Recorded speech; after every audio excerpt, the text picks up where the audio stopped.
এ গল্প শুধু একটি মানুষের নয়, এ গল্প আমাদের সবার। আমাদের লোভ, আমাদের ভুল, আমাদের গুনাহ, আমাদের তাওবা আর আল্লাহর অসীম রহমতের গল্প। আজকের গল্প শুনতে শুনতে আপনি হয়তো নিজের জীবনকে খুঁজে পাবেন। বাংলাদেশের এক শান্ত গ্রাম, নাম কাশেমপুর।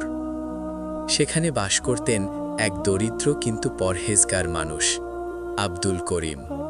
পেশায় একজন দর্জি, আয় কম কিন্তু ঈমান ছিল পাহাড়ের মতো দৃঢ়।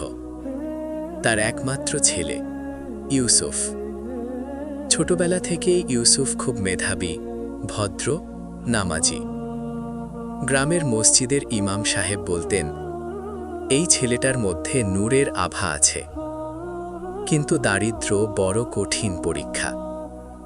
ইউসুফের মনে একটা স্বপ্ন, বড় হয়ে শহরে যাবে, টাকা উপার্জন করবে, বাবা মাকে সুখে রাখবে। ইউসুফ ঢাকায় চলে গেল। প্রথমে কষ্ট, তারপর এক ব্যবসায়ীর দোকানে চাকরি। ব্যবসায়ীর নাম রাশেদ মালিক। রাশেদ খুব চালাক, হারাম হালাল বিচার করে না।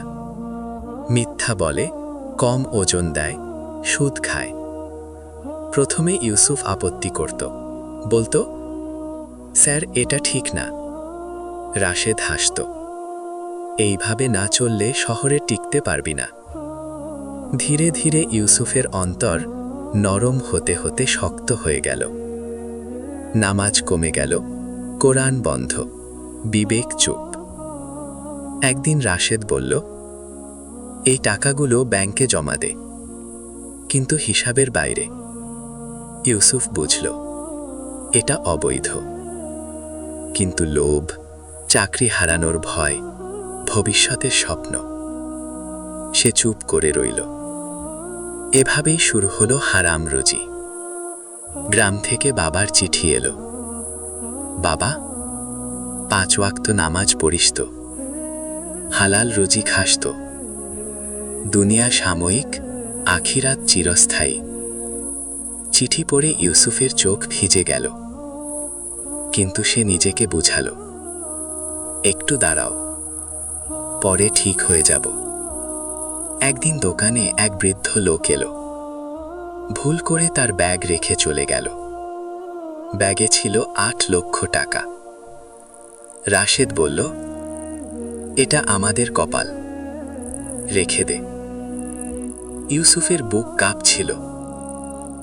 তার ভেতর থেকে একটা আওয়াজ আসছিল, এটা আমানত, এটা হারাম।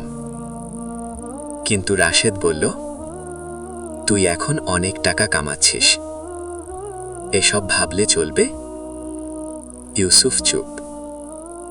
সে আর প্রতিবাদ করল না। সেই রাত থেকে ইউসুফের ঘুম হারাম। নামাজ পড়তে গেলে মনে হয় আল্লাহ তাকিয়ে আছেন। খাবার খেতে গেলে মনে হয় হারাম খাচ্ছে। তার মনে পড়ল কোরআনের আয়াত, নিশ্চয়ই আল্লাহ খিয়ানতকারীদের পছন্দ করেন না। হঠাৎ খবর এলো, বাবা গুরুতর অসুস্থ। ইউসুফ গ্রামে ছুটে গেল। বাবা বিছানায়, চোখে পানি।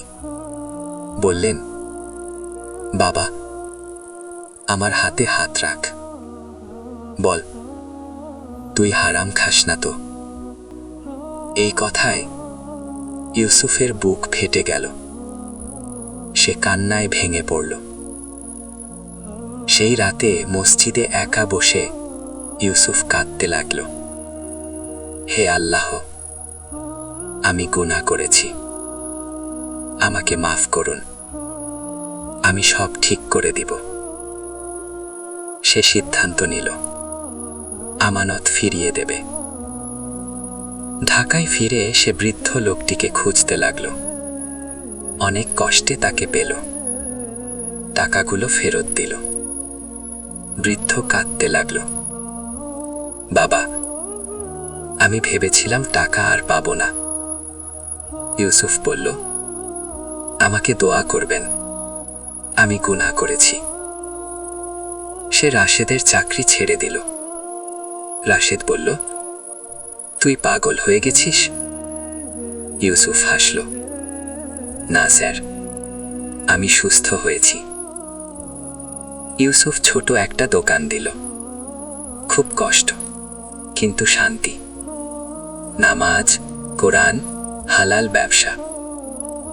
ধীরে ধীরে দোকানে বরকত আসতে লাগলো। মানুষ বলতো, এই দোকানদার মিথ্যা বলে না। একদিন সেই বৃদ্ধ লোক আবার এলো, সাথে তার মেয়ে। বলল, আমি আমার মেয়ের বিয়ে তোমার সাথে দিতে চাই, তুমি আমানতদার। ইউসুফ কাঁদতে লাগলো। ইউসুফ বুঝল, টাকা নয়, ঈমানই সফলতা। যে আমানত হারিয়েছিল সে ফিরে পেয়েছে আল্লাহর কাছে। প্রিয় দর্শক, এই গল্প কি আপনাকে আপনার জীবনের কথা মনে করিয়ে দিল? আমরা অনেক সময় ছোট গুনাহকে ছোট ভাবি, কিন্তু সেই ছোট গুনাহই আমাদের হৃদয় কালো করে দেয়। আজই সিদ্ধান্ত নিন, হালাল খাবো, নামাজ পড়ব, আমানত রক্ষা করব। যদি এই গল্প আপনার হৃদয়ে নাড়া দিয়ে থাকে, তাহলে ভিডিওতে একটি লাইক দিয়ে জানিয়ে দিন। কমেন্টে লিখুন, আল্লাহ আমাকে হালাল পথে রাখুন। এই ভিডিওটি শেয়ার করুন যেন অন্যরাও উপকৃত হয়।